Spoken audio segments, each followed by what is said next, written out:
Definisi Pentakosta ketiga. 1. Pentakosta ketiga adalah pencurahan Roh Kudus yang dahsyat di zaman now melebihi yang terjadi di Azusa Street.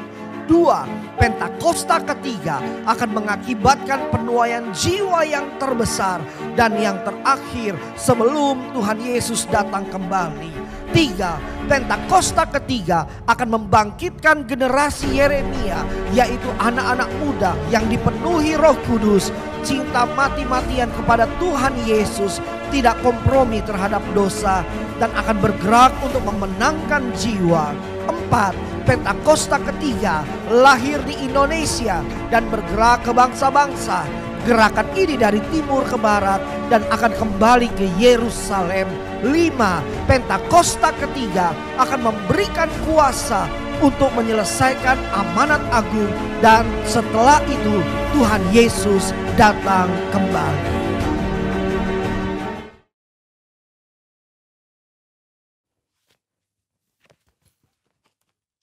Halo, shalom semuanya. Di dalam Voice of Pentecost hari ini, kita akan membahas tujuan Allah memberi berkat. Kebanyakan orang Kristen kalau mendapat berkat akan mengucapkan haleluya. Tetapi ketika mendapatkan yang tidak enak, bisa mengucapkan, "Aduh, mengapa begini Tuhan?" Pertama-tama kita harus mengerti terlebih dahulu arti dari berkat. Menurut Kamus Besar Bahasa Indonesia, berkat adalah karunia Tuhan yang membawa kebaikan dalam hidup manusia. Definisi ini menjelaskan bahwa berkat datang dari Tuhan untuk manusia. Di dalam Perjanjian Lama, berkat Tuhan digambarkan secara umum sebagai pemenuhan kebutuhan jasmani, seperti buah kandungan yang subur, hasil bumi dan hasil ternak yang berlimpah, usaha dan pekerjaan yang lancar, posisi dan tanggung jawab yang meningkat, juga area yang bertambah luas. Kitab Habakuk membuat pengertian yang lebih luas mengenai apa itu berkat. Berkat Tuhan yang ditekankan di dalam kitab Habakuk adalah mengenai keselamatan dan kekuatan yang Tuhan berikan walaupun ada di dalam keadaan yang tidak baik. Karena di tengah-tengah keadaan yang tidak sesuai dengan harapan manusia, Tuhan tetap menyelamatkan dan memberi kekuatan. Setelah mengetahui definisi berkat, kita akan mengerti tujuan dari suatu berkat.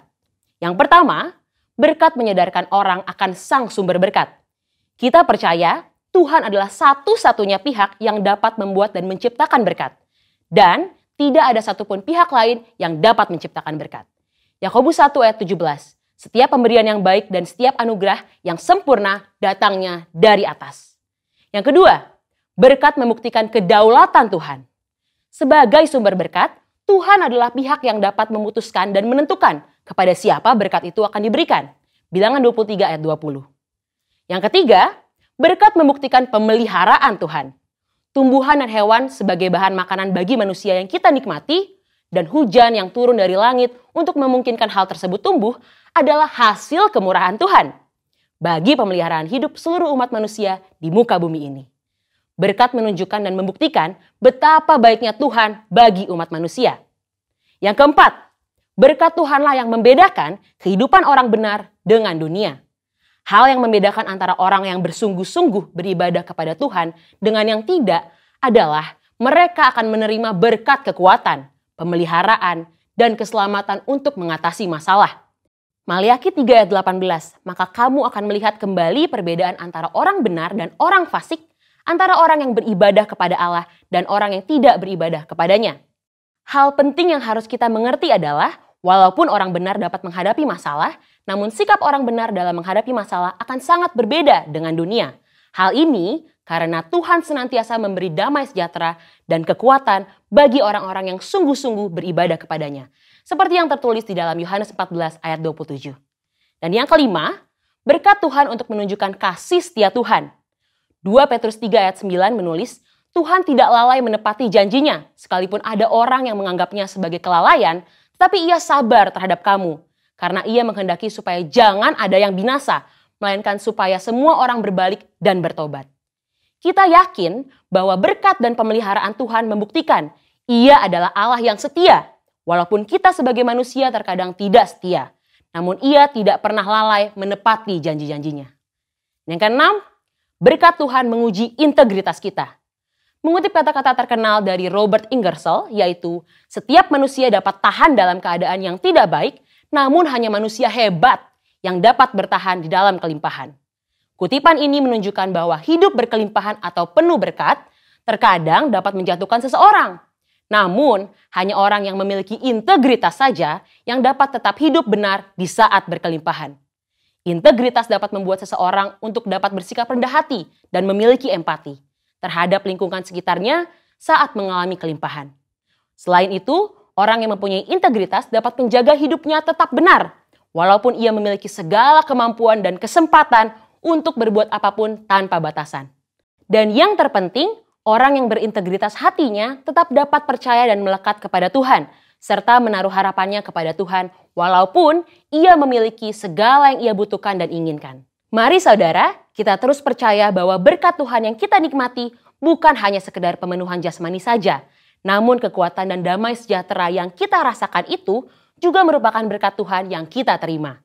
Biarlah kita senantiasa terus sadar bahwa keberadaan kita bukan hasil kekuatan kita sendiri, namun merupakan berkat Tuhan bagi kita. Jangan kita fokus pada berkatnya, namun teruslah mendekat pada sumber berkatnya, yaitu Allah sendiri di dalam kehidupan kita. Saudara, untuk penjelasan lebih lengkapnya dari tim teologi kami, jangan lupa buka link yang ada di atas atau scan QR Code yang tersedia. Salam integritas, Tuhan Yesus memberkati.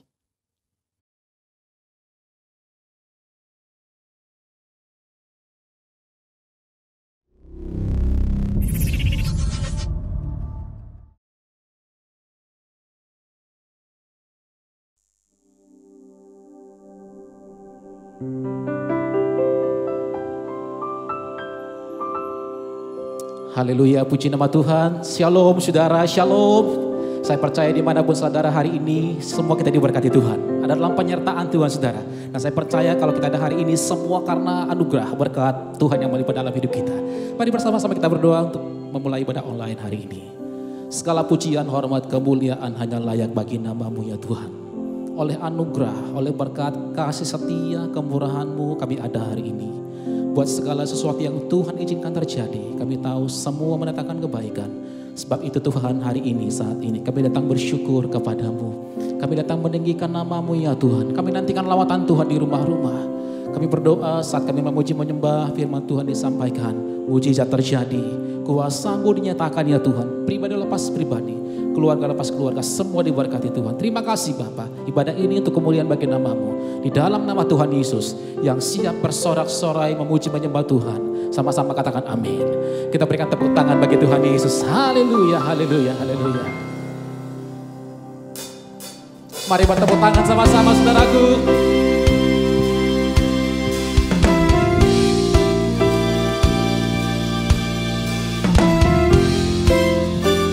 Haleluya. Kami datang meninggikan nama-Mu ya Tuhan. Bersyukur buat kebaikan Tuhan. Terima kasih. Kami angkat suara kami meninggikan nama-Mu. Mari sama-sama katakan. Angkatlah suaramu, puji dan serukan nama Yesus.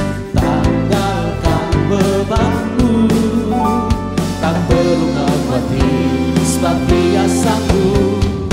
Gerakkan kaki. Mari bersama-sama kita menari. Ya. Bersukacitalah, tak perlu khawatir, sebab Dia sanggup. Semuanya. Sekarang nyanyikan kebesarannya. Dia kuat dan penuh kuasa.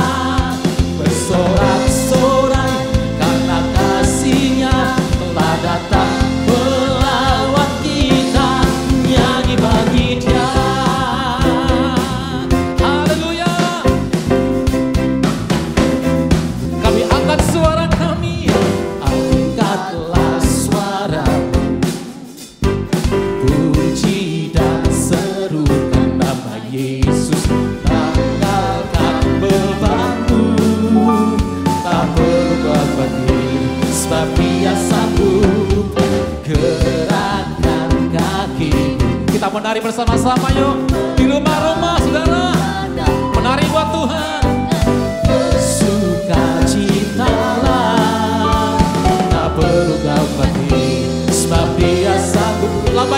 Sama-sama yuk katakan. Sekarang nyanyikan kebesarannya, Dia kuat dan penuh kuasa. Bersorak-sorai karena kasih-Nya telah datang melawat kita. Nyanyi bagi Dia. Sekarang nyanyikan kebesarannya, Dia kuat dan penuh kuasa. Bersorak-sorai karena kasih-Nya telah datang melawat kita. Nyanyi bagi Dia.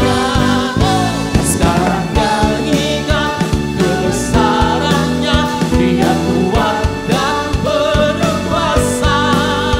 Bersorak-sorai karena kasih-Nya telah datang melawat kita. Nyanyi bagi Dia. Nyanyi bagi Dia. Nyanyi bagi Dia. Sekali lagi katakan nyanyi. Nyanyi bagi Dia. Segala pujian, hormat, kemuliaan hanya layak bagi-Mu Yesus. Tuhan yang dahsyat, Tuhan yang ajaib. Haleluya. Sorak-sorai tepuk tangan bagi Dia, saudara. Haleluya. Apapun keadaan kami hari-hari ini, Bapa, kami mau tetap andalkan Tuhan. Di tengah-tengah badai, di tengah-tengah pergumulan, ajar kami terus andalkan Tuhan. Kami mau tetap berseru hanya kepada Tuhan.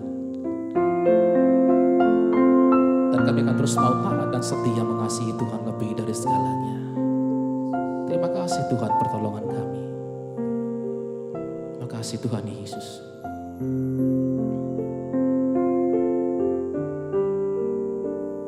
Kau Tuhan, penolong dalam hidupku. Ku percaya hanya kepadamu. Kau pegang tanganku dan tuntun langkahku. Yesus, Kau perlindunganku. Kau Tuhan, kekuatan dalam hidupku, penolongku dalam kesesakan. Kau gunung batuku dan pertahananku. Yesus, Kau kemenanganku. Yesus, padamu ku berseru, Kaulah penyelamatku. Terpujilah Kau Tuhanku. Mulutku memuji nama-Mu sepanjang umur hidupku. Terpujilah Kau Tuhanku di atas segalanya. Kita berikan sorak-sorai tepuk tangan bagi Tuhan Yesus. Haleluya.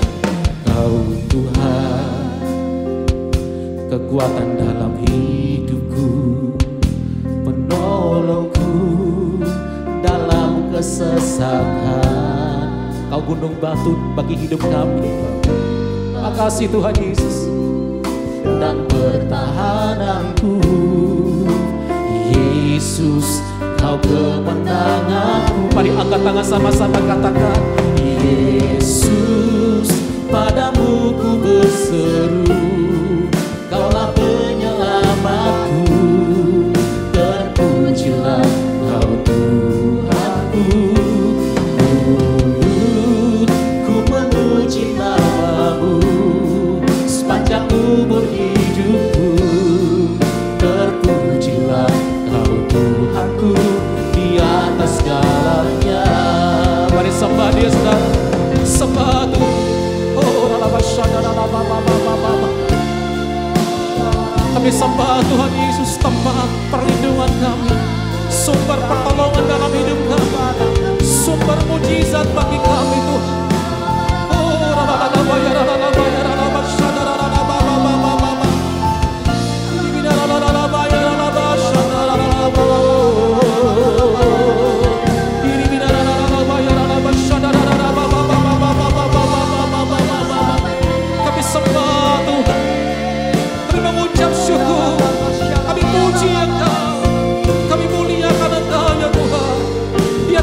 segala-galanya.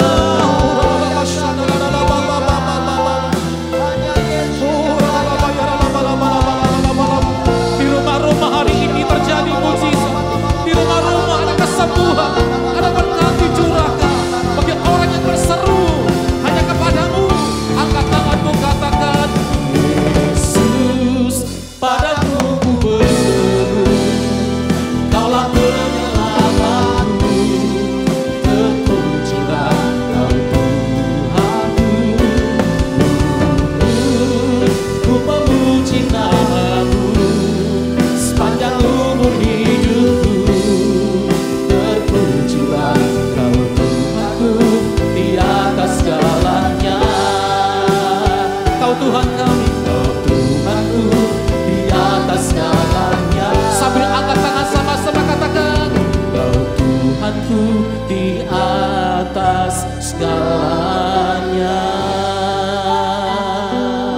Mari berikan sorak-sorai tepuk tangan bagi dia, saudara. Mari angkat penyembahan lebih lagi saat ini. Katakan terima kasih Tuhan. Thank you Lord Jesus. Kami angkat hati kami menyembah. Kami angkat suara kami memuji Tuhan yang besar, meninggikan Tuhan yang dahsyat. Oh Yesus, kami sembah Kau, kami sembah. We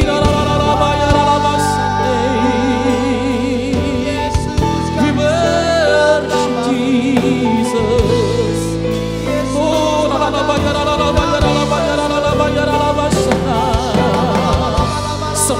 sembah dia, tinggikan Tuhan, pandang Tuhan hari ini. Apapun keadaanmu, apapun pergumulanmu, pandang Tuhan Yesus yang besar.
Katakan, ku terima sekarang kemenangan dari-Mu. Sorak-sorai tepuk tangan bagi Tuhan kita. Makasih buat hadirat-Mu. Terima kasih buat mujizat terjadi dalam hidup kami. Terima kasih buat kuasa menyatakan ya Tuhan. Biar terus tuntun kami di tahun integritas, di tahun 2021 ini Bapa. Supaya kehidupan kami terus menyenangkan hati Tuhan, serupa segambar dengan Engkau ya Tuhan. Terima kasih Bapa, terima kasih. Haleluya. Ku mau mengikuti kehendak-Mu ya Bapa. Ku mau selalu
menyenangkan hatimu. Mari angkat tanganmu, katakan ku mau mengikuti. Ku mau mengikuti kehendak-Mu ya Bapa. Ku mau selalu menyenangkan hati-Mu. Ku mau mengikuti kehendak-Mu ya Bapa. Ku mau selalu Sekali lagi sama-sama katakan ku mau mengikuti, ku mau mengikuti. mau mengikuti kehendak-Mu ya Bapa. Ku mau selalu menyenangkan hati-Mu. Ku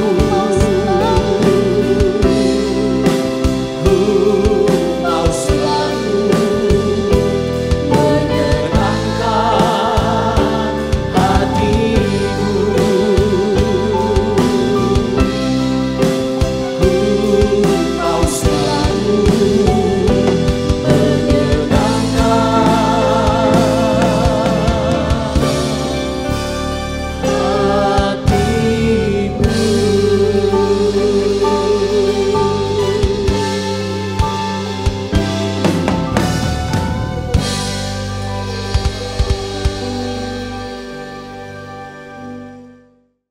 Haleluya, puji nama Tuhan. Shalom seluruh jemaat Tuhan di GBI PT Serayon 1D yang sangat saya kasihi. Selamat hari Minggu, Tuhan Yesus memberkati kita semua. Saya selalu berharap dimanapun saudara berada, biarlah saudara semua dalam keadaan yang baik-baik, sehat-sehat dan senantiasa diberkati Tuhan. Begitupun juga Bapak Ibu Saudara yang dari gereja yang lain yang mengikuti ibadah raya online di channel gereja kami ini. Saya juga menyapa Bapak Ibu Saudara semua. Biarlah Bapak Ibu Saudara dalam keadaan yang sehat-sehat, baik-baik dan senantiasa diberkati Tuhan. Kita semua keluarga di dalam Tuhan. Amin saudara. Nah Bapak Ibu yang dikasihi Tuhan, mari sama-sama kita persiapkan hati kita untuk kita mendengar kebenaran firman Tuhan dalam ibadah raya online minggu hari ini. Dan kebenaran firman Tuhan hari ini saya beri judul karakter yang berintegritas. Saya ulangi sekali lagi, karakter yang berintegritas. Saudara yang dikasihi Tuhan, kita tahu semua bahwa Tuhan memberikan tema besar bagi gereja kita di tahun 2021 ini adalah tahun integritas, the year of integrity. Tuhan merindukan kita semua di tahun 2021 ini kita memiliki kehidupan yang berintegritas di hadapan Tuhan. Nah Bapak Ibu Saudara yang dikasihi Tuhan, mari kita lihat yang pertama, kita harus mengerti tujuan kehidupan dari kekristenan kita. Untuk apa kita menjadi orang Kristen? Untuk apa kita menjadi pengikut Kristus? Untuk apa kita menjadi orang percaya? Untuk apa kita harus beribadah gereja maupun online? Untuk apa kita baca Alkitab, berdoa, melayani Tuhan dan lain sebagainya? Semuanya itu ada tujuannya, dan tujuannya adalah pertumbuhan. Saudara yang dikasihi Tuhan, kita harus mengerti akan hal ini, bahwa di dalam kekristenan kita ada tujuannya. Tujuan itu yang membuat kita bisa hidup lebih produktif. Tujuan itu bisa mengguiding kita untuk kita bisa berhasil sampai di garis akhir. Dan tujuan itulah yang akan membuat kehidupan kita bisa lebih fokus. Setuju, katakan amin. Dan tujuan dari kekristenan kita adalah pertumbuhan. Pertumbuhan apa? Yaitu pertumbuhan rohani kita, pertumbuhan iman kita, dan pertumbuhan karakter kita. Pertumbuhan itu artinya adalah perubahan. Saudara, dari tahun ke tahun kita manusia selalu mengalami yang namanya perubahan secara fisik. Perubahan tinggi badan, perubahan bentuk wajah, dan lain sebagainya. Tetapi dalam kehidupan rohani kita, Tuhan juga merindukan kita untuk kita mengalami perubahan. Terutama dalam perubahan rohani iman dan karakter kita. Perubahan dari gaya hidup dunia menjadi gaya hidup kerajaan surga. Perubahan dari kehidupan yang tidak baik menjadi kehidupan yang baik. Perubahan dari kehidupan yang tidak benar menjadi benar. Inilah yang Tuhan rindukan dari kehidupan kita sebagai umat percaya. Setuju, katakan amin saudara. Kalau di hari-hari yang lalu mungkin kerohanian kita hanya sekedar saja. Ya cuma ibadah 1 minggu 1 kali kan cukup Pak Pendeta. Gak usah lagi lah baca Alkitab tiap hari, seminggu sekali aja kan cukup. Gak bisa saudara. Itu gak bisa lagi kita lakukan. Kita harus berubah, memiliki kerajinan dalam hubungan kita dengan Tuhan. Kalau di hari-hari yang lalu mungkin kehidupan iman kita menjadi orang yang gampang takut, gampang khawatir, gampang cemas. Tidak mempercayai Tuhan, iman kita lemah. Tapi di hari-hari ini kita harus berubah, memiliki iman yang kuat di hadapan Tuhan. Iman yang mudah percaya sama Tuhan, iman yang setia, iman yang tekun berharap sama Tuhan. Tidak mudah khawatir, tidak mudah cemas. Itu kita harus rubah. Bahkan terlebih lagi juga karakter kita. Kita harus ubah. Dari karakter yang buruk menjadi karakter yang baik. Dari karakter yang tidak benar menjadi karakter yang benar. Setuju, katakan amin. Saudara dengar baik-baik. Goal dari kekristenan kita adalah serupa dan segambar dengan Tuhan. Supaya apa? Supaya pada waktu nanti Tuhan datang yang kedua kali, kita semua didapati layak dan berkenan di hadapan Tuhan. Setuju, katakan amin saudara. Saudara perhatikan baik-baik. Saya akan memberitahukan definisi dari karakter untuk kita bisa lebih memahami apa sih itu karakter sendiri. Karakter itu berasal dari istilah dalam bahasa Yunani yang berarti mengukir. Menyatakan secara tidak langsung bahwa karakter adalah tanda-tanda yang tercetak di dalam diri kita yang membentuk pikiran dan perilaku kita. Saudara perhatikan, karakter itu digambarkan seperti ukiran. Ukiran yang begitu dalam. Nah saudara, saya percaya kita pernah lihat orang yang memahat sebuah kayu ya, atau mengukir sebuah kayu dengan pahatannya ya begitu dalam dan dilakukan berulang-ulang ukirannya saudara. Dan itulah yang menjadi satu cetakan saudara pada akhirnya. Dan karakter kita pun sama seperti itu. Karakter itu terbentuk karena dari kebiasaan demi kebiasaan yang kita lakukan terus menerus saudara. Nah lalu yang kedua, karakter itu adalah substansi di dalam diri kita. Isi hati yang dimanifestasikan melalui perilaku dan nilai-nilai kehidupan kita. Jadi saudara dengar baik-baik, karakter itu biasa terbentuk dari dalam hati kita. Apa yang ada di dalam hati kita itu yang kita keluarkan, itu yang kita tampilkan.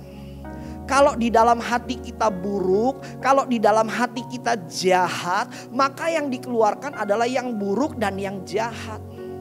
Tapi kalau di dalam hati kita baik, di dalam hati kita bersih, maka yang kita keluarkan juga bersih saudara. Yang nangkap sampai sini katakan amin saudara. Untuk itulah firman Tuhan katakan dalam Amsal 4 ayat yang ke-23. Jagalah hatimu dengan segala kewaspadaan, karena dari situlah terpancar kehidupanmu. Saudara, dengan kata lain, karakter adalah siapa diri kita ketika tidak ada orang yang memperhatikan kita. Karakter itu sifatnya tersembunyi, saudara, jauh di dalam diri kita. Hanya kita yang tahu, saudara. Amin. Nah, lalu secara psikologis, karakter dikatakan adalah sesuatu yang ditunjukkan oleh seseorang di dalam gelap atau sifat aslinya. Nah, saudara yang dikasihi Tuhan, mari kita lihat sebentar pekerjaan besar yang Tuhan lakukan dalam sejarah kehidupan manusia. Kita lihat sebentar di dalam firman Tuhan dalam Kejadian pasal yang pertama ayat yang ke-26. Berfirmanlah Allah, baiklah kita menjadikan manusia menurut gambar dan rupa kita. Saudara yang dikasihi Tuhan, pada mulanya Tuhan menciptakan manusia serupa dan segambar dengan Tuhan. Serupa dan segambar dengan Tuhan ini artinya image of God, gambarannya Tuhan. Dan gambarannya Tuhan ini berbicara sifat, berbicara karakternya Tuhan. Bukan berbicara secara fisik, saudara. Apa sifat dan karakternya Tuhan? Kekudusan.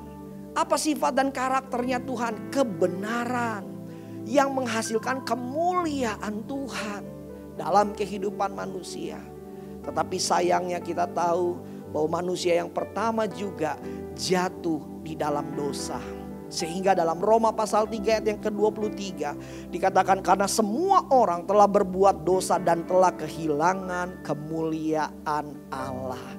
Manusia yang serupa dan segambar dengan Tuhan jatuh dalam dosa. Dan dosa itulah yang menghilangkan gambaran Tuhan dalam kehidupan manusia. Sehingga manusia tidak lagi memiliki sifat atau karakter yang benar, yang baik, yang kudus yang dimiliki Tuhan. Melainkan memiliki sifat yang jahat, yang buruk di hadapan Tuhan. Dan tahukah saudara, dalam keadaan manusia yang penuh dosa ini, Tuhan melakukan satu pekerjaan yang besar. Yaitu Tuhan ingin mengembalikan keadaan manusia seperti semula. Kalau saudara bisa tangkap baik-baik pesan-pesan Tuhan di dalam Alkitab. Mulai dari Kejadian pasal 4 sampai kitab Wahyu. Isinya itu cuma satu, saudara. Tuhan ingin memulihkan keadaan manusia. Tuhan ingin mengembalikan kehidupan manusia. Dari kehidupan dosa menjadi kehidupan yang layak, yang benar, yang kudus di hadapan Tuhan. Dan satu sejarah besar yang dicatat oleh Alkitab. Tuhan Yesus datang ke dunia 2000 tahun yang lalu menjadi manusia untuk menebus dosa kita semua. Dan di dalam penebusannya itulah ada satu harapan Tuhan yang besar untuk manusia kembali menjadi serupa dan segambar dengan Tuhan. Setuju, katakan amin, saudara. Keselamatan Tuhan berikan buat kita semua. Bukan karena kebaikan kita, bukan karena usaha manusia, tetapi semua karena kasih karunia Tuhan. Tetapi firman Tuhan juga katakan apa? Di dalam keselamatan itu ada yang harus kita kerjakan. Apa yang harus kita kerjakan? Menjaga keselamatan yang dari Tuhan. Mengejar kesempurnaan Tuhan. Amin, saudara. Saudara, keselamatan itu kita harus jaga. Dan itulah yang dinamakan proses keselamatan bagi setiap kita semua di hari-hari ini. Nah, saudara, mari perhatikan baik-baik. Lalu yang berikut saya ingin beritahu integritas. Apa itu integritas? Ada 3 istilah yang gembala sidang kita bagikan, tetapi hari ini saya bagikan hanya satu. Integritas menurut Westminster Dictionary of Theological Terms dikatakan demikian. Integritas adalah sebuah istilah teologis untuk menunjukkan kemurnian dan kejujuran sebagaimana manusia diciptakan dalam rupa dan gambar Allah. Saudara, jadi integritas itu artinya apa? Keadaan kita luar dan dalam yang serupa dan segambar dengan Tuhan. Keadaan kita yang dipenuhi dengan sifat-sifatnya Tuhan, yaitu kekudusan dan kebenaran. Inilah integritas, saudara. Kita sebagai suami, sebagai istri, sebagai anak-anak, sebagai orang tua, kita harus memiliki sifat-sifatnya Tuhan. Ini yang harus kita kejar di tahun integritas ini, saudara. Amin. Nah, saudara yang dikasihi Tuhan, ada dua manfaat dari karakter yang berintegritas.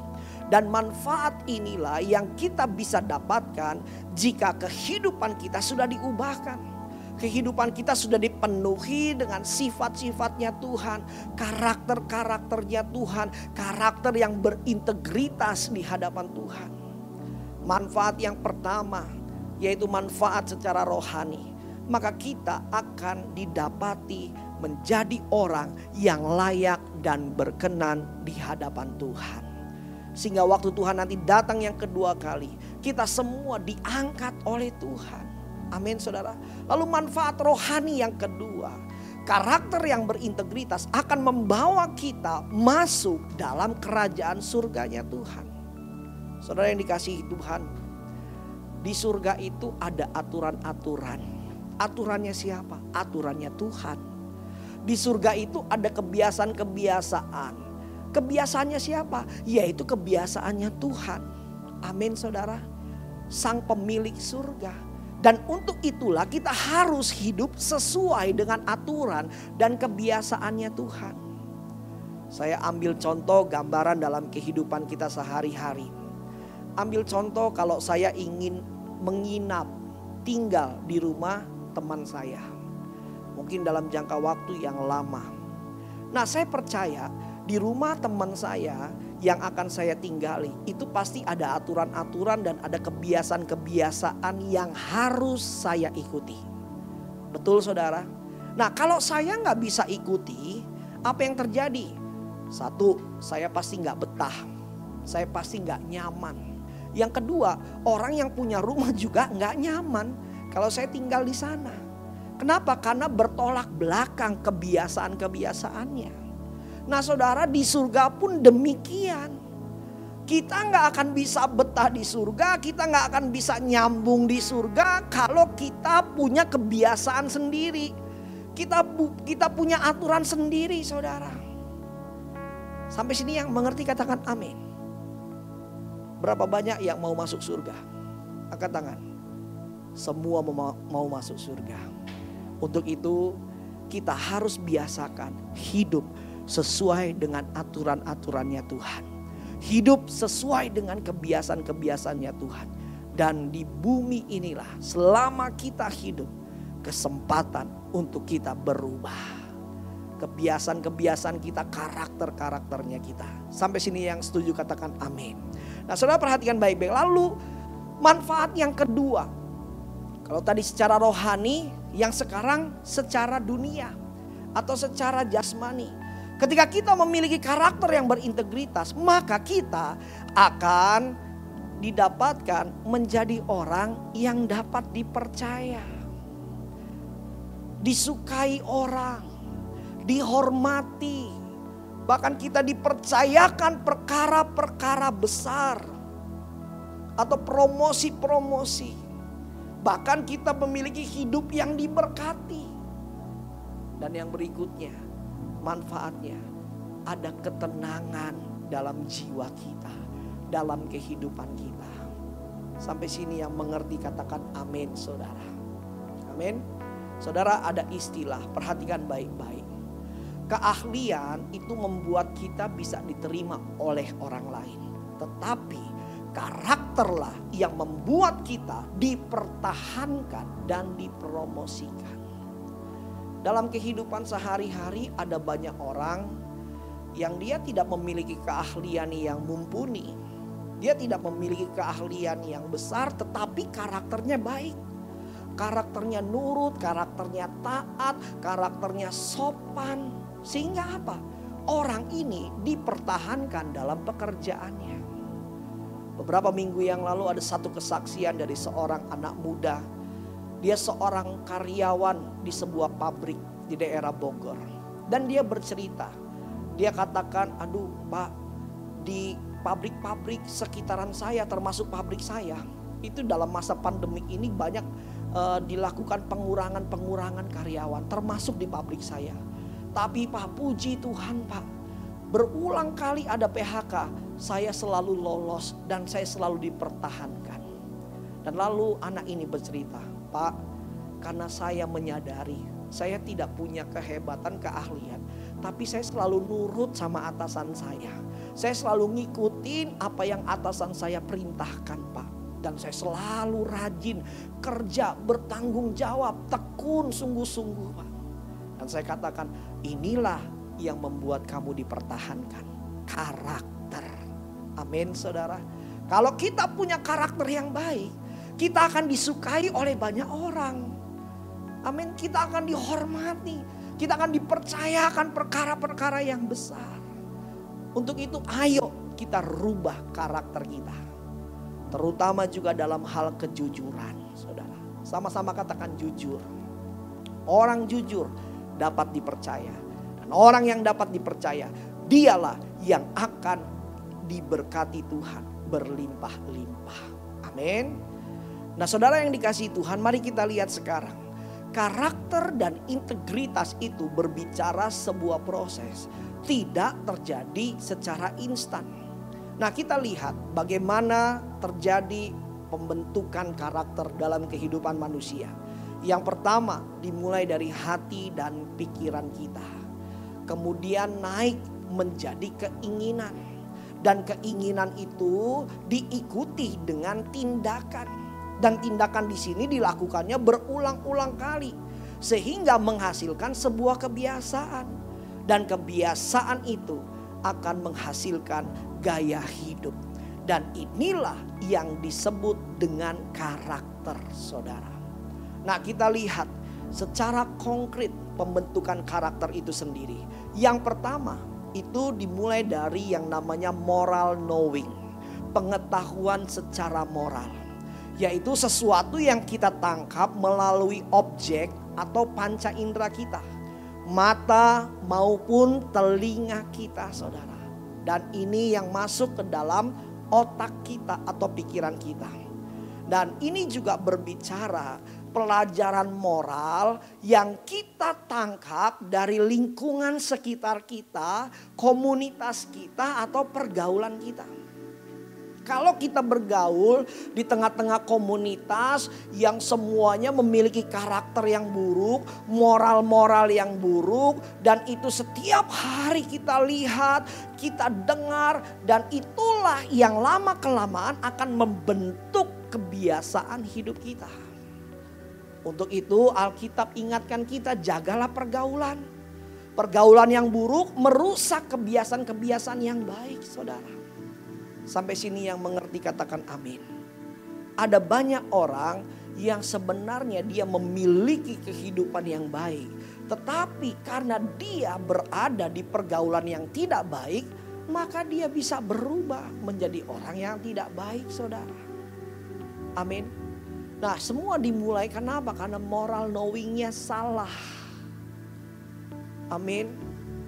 Karena pengetahuan-pengetahuan moral yang dia dapat bukan sesuai dengan kebenaran firman Tuhan. Sehingga itulah yang akan membentuk karakternya dia.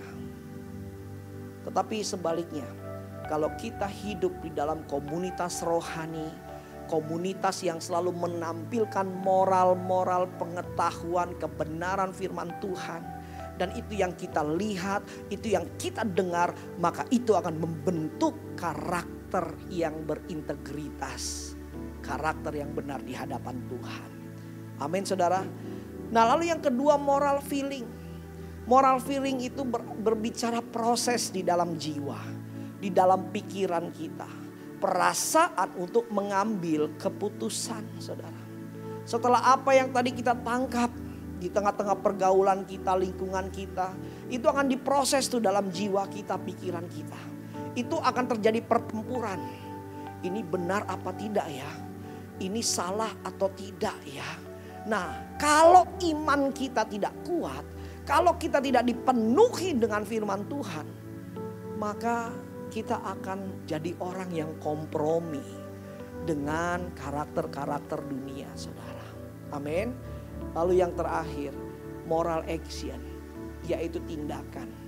Setelah pengetahuan yang kita lihat dengan mata, pendengaran kita masuk ke otak dan jiwa kita, maka yang terakhir kita akan melakukan tindakan. Kita memutuskan untuk melakukan tindakan yang kita anggap benar menurut pandangan kita. Nah, untuk itu hati-hati. Kita harus jaga hidup kita baik-baik, saudara. Amin. Biasakanlah hidup di tengah-tengah lingkungan atau komunitas yang membangun iman kita, yang membangun karakter kita, bukan yang meruntuhkan. Amin, saudara. Nah, saudara, peperangan kita, ya, Yakobus 1 ayat 15 dikatakan demikian. Dan apabila keinginan itu telah dibuahi, ia melahirkan dosa. Dan apabila dosa itu sudah matang, ia melahirkan maut. Nah, saudara perhatikan baik-baik tadi. Keinginan itu timbul dalam hati dan pikiran kita. Dan keinginan itu dibuahi, saudara. Keinginan di sini itu berbicara keinginan daging, keinginan dunia, saudara. Nah, kata dibuahi itu artinya ukuran, level atau size. Nah, untuk itu ketika kita menghadapi satu ujian ya atau cobaan akan dosa, kita jangan renung-renungkan itu dosa. Kita jangan kasih celah, kita jangan kasih makan itu keinginan supaya tidak bertumbuh keinginan daging itu, saudara. Tapi kita harus lawan. Setuju, katakan amin. Lawan dengan apa? Yaitu kehidupan rohani kita harus kuat. Kehidupan iman kita harus kuat, saudara. Amin.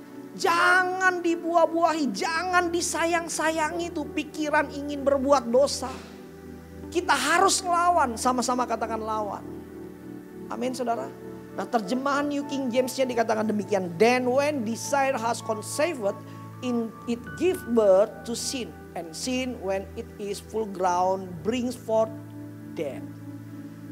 Full ground itu bicara bertumbuh. Nah, keinginan itu bisa bertumbuh.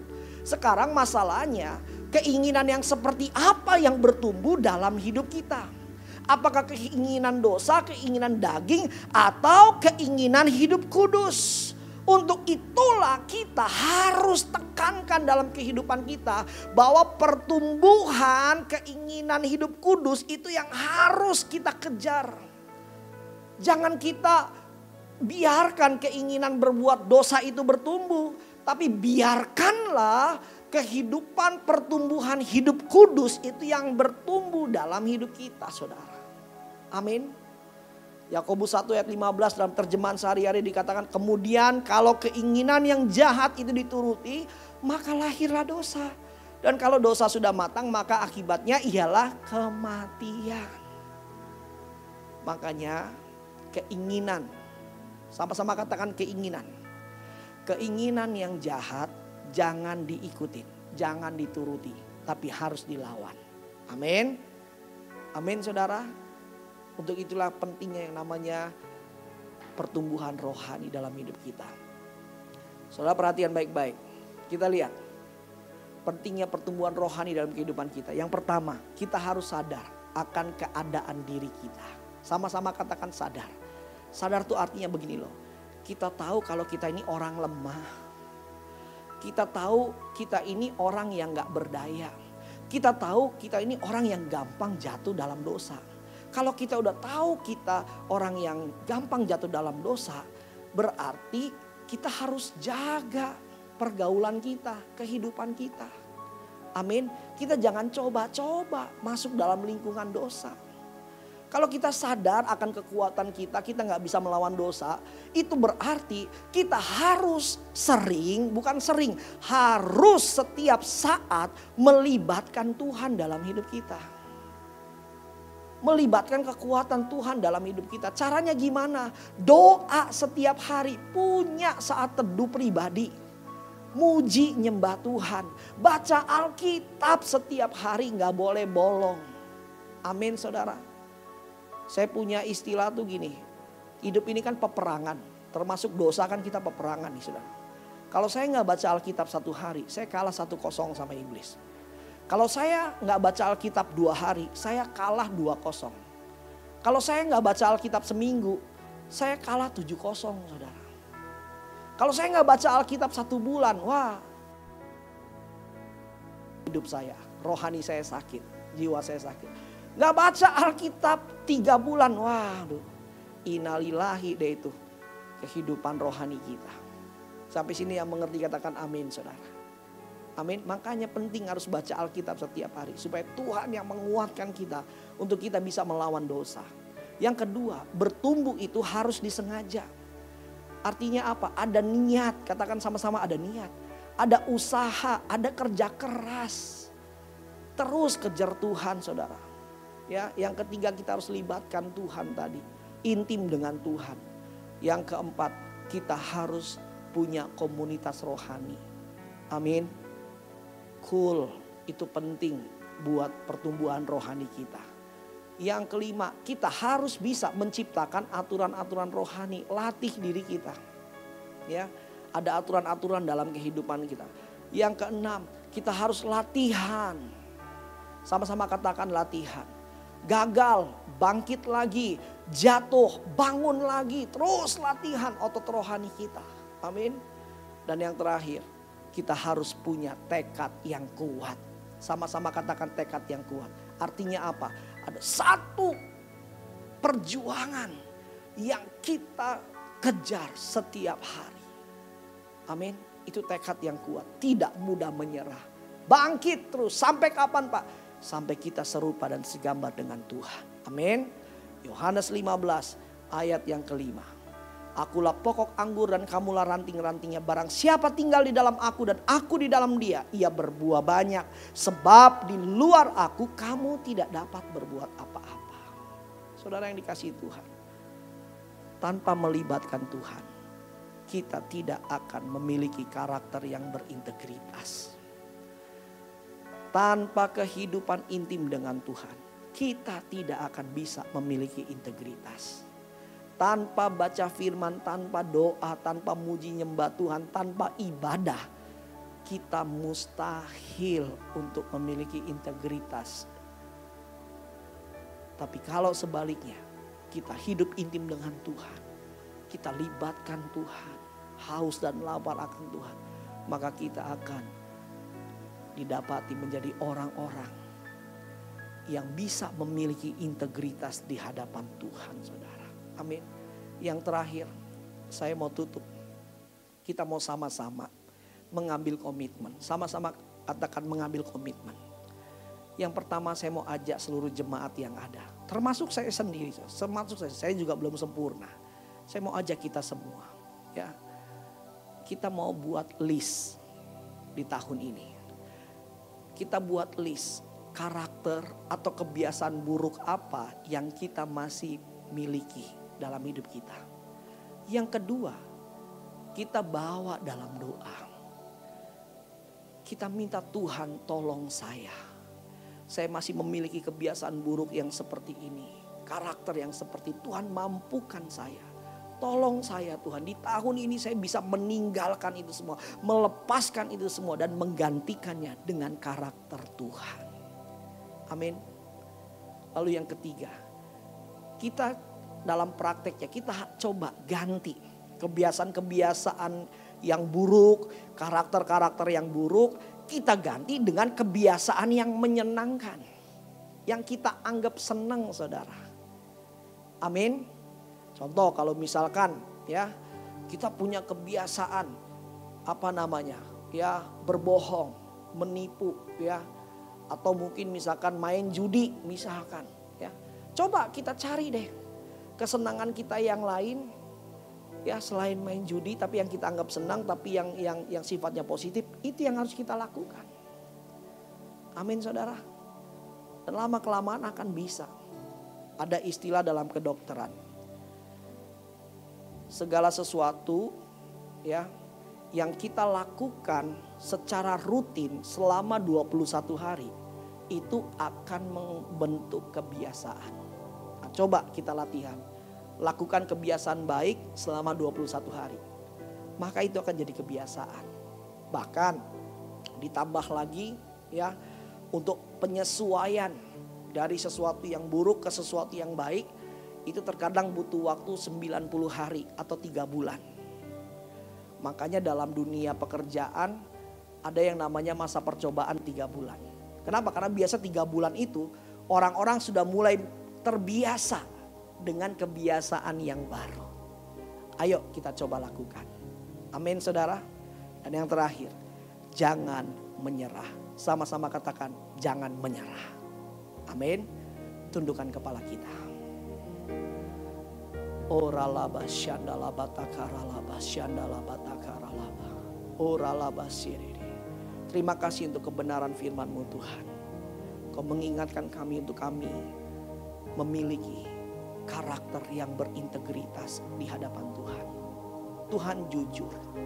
Secara manusia kami tidak mampu. Kami tidak bisa. Tapi kami punya Tuhan yang memampukan kami. Yang membuat kami bisa berubah dari karakter yang tidak baik menjadi karakter yang baik. Dari karakter yang tidak benar menjadi karakter yang benar, yang kudus di hadapan Tuhan. Untuk itu Tuhan, kami berdoa. Tuhan, berikan kami hati yang baru. Hati yang lapar dan haus akan hadirat Tuhan. Akan keintiman dengan Tuhan. Berikan kami hati yang taat. Hati yang mudah dibentuk. Hati yang mudah diatur oleh Tuhan. Hati yang lembut Tuhan. Untuk kami bisa berubah. Dari karakter yang buruk menjadi karakter yang baik dan benar di hadapan Tuhan. Tuhan, satu kerinduan kami. Kami semua didapati layak dan berkenan di hadapan Tuhan. Kami didapati serupa dan segambar dengan Tuhan. Baik pikiran, hati, tindakan kami, perilaku kami, perkataan kami. Kami ingin didapati kudus di hadapan Tuhan. Terima kasih Tuhan. Berkati seluruh jemaat Tuhan. Berkati Tuhan. Mampukan kami semua. Terima kasih Bapa. Dalam nama Tuhan Yesus kami berdoa. Haleluya. Amin. Tuhan Yesus memberkati.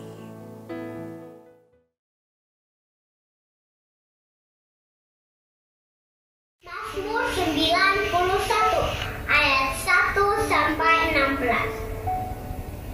Dalam lindungan Allah, orang yang duduk dalam lindungan yang maha tinggi dan bermalam dalam naungan yang maha kuasa akan berkata kepada Tuhan, tempat perlindunganku dan kubu pertahananku, Allahku yang kupercayai. Sungguh Dialah yang akan melepaskan engkau dari jerat penangkap burung, dari penyakit sampar yang busuk. Dengan tepatnya, Ia akan melindungi engkau. Di bawah sayapnya, engkau akan melindung. Kesetiaannya ialah perisai dan pagar tembok. Engkau tak usah takut terhadap kedahsyatan malam, terhadap panah yang terbang di waktu siang, terhadap penyakit sampar yang berjalan di dalam gelap, terhadap penyakit menular yang mengamuk di waktu petang.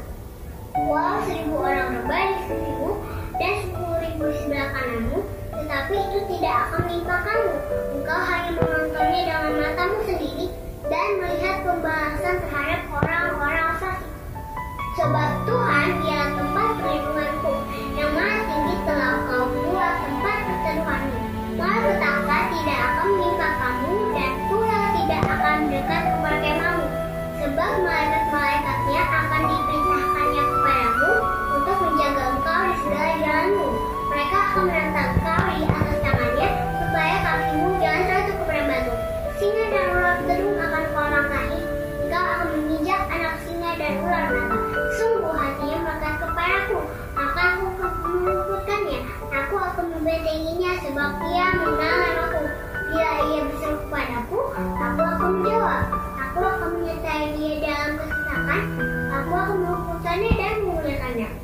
Dengan panjang umur akan kukenyangkan dia, dan akan kuperlihatkan kepadanya keselamatan daripadaku. Amin. Stay healthy. God bless you. Bye-bye.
Mari jemaat yang dikasihi Tuhan, kita angkat kedua tangan kita dan terimalah berkat Tuhan.